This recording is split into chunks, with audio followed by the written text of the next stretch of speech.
Hi friend, మీకు ఈ video నచ్చినట్లయితే ఈ వీడియోని లైక్ చేయండి, సబ్స్క్రైబ్ చేయండి.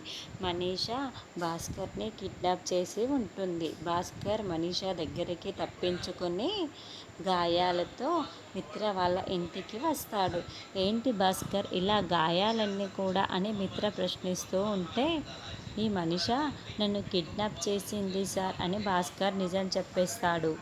దేవయాని మనీషా టెన్షన్ పడుతూ భాస్కర్ రావటంతో చాలా కంగారు పడిపోతూ ఉంటారు. ఏంటి, మనిష నిన్ను కిడ్నాప్ చేసిందా అని మిత్ర కూడా షాకింగ్గా చూస్తూ ఉంటాడు. అవును సార్, ఈ మనిష నన్ను కిడ్నాప్ చేసింది అని చెప్తుంటే భాస్కర్ అక్కడికి రావటంతో భాస్కర్ రావడం లక్ష్మి చూసేసి అన్నయ్య మీరా అని పలకరిస్తూ ఉంటుంది. అమ్మ లక్ష్మి, ప్రాణాలకు తెగించి నీకు నిజం చెప్పడానికి ఇక్కడికి వచ్చాను. ఈరోజు ఎలాగైనా సరే నిజం చెప్పి తీరాల్సిందే అని భాస్కర్ అంటాడు. ఏంటి అన్నయ్య, ఏంటి నిజం అని లక్ష్మి ప్రశ్నిస్తూ ఉంటుంది. నీకు జున్ను ఒక్కడే కొడుకు కాదమ్మా, లక్కీ కూడా నీ కూతురే. జున్ను లక్కీ ఇద్దరు కూడా కౌల పిల్లలే అని భాస్కర్ నిజం చెప్పేస్తూ ఉంటాడు.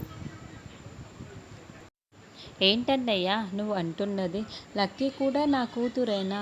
నా కౌల పిల్లలు పుట్టారా అని లక్ష్మి ప్రశ్నిస్తూ ఉంటుంది. అవునమ్మా, నీకు కౌల పిల్లలు పుట్టారు. లక్కీ, జున్ను ఇద్దరు కూడా నీ పిల్లలే. వాళ్ళిద్దరు నీ కౌల పిల్లలే.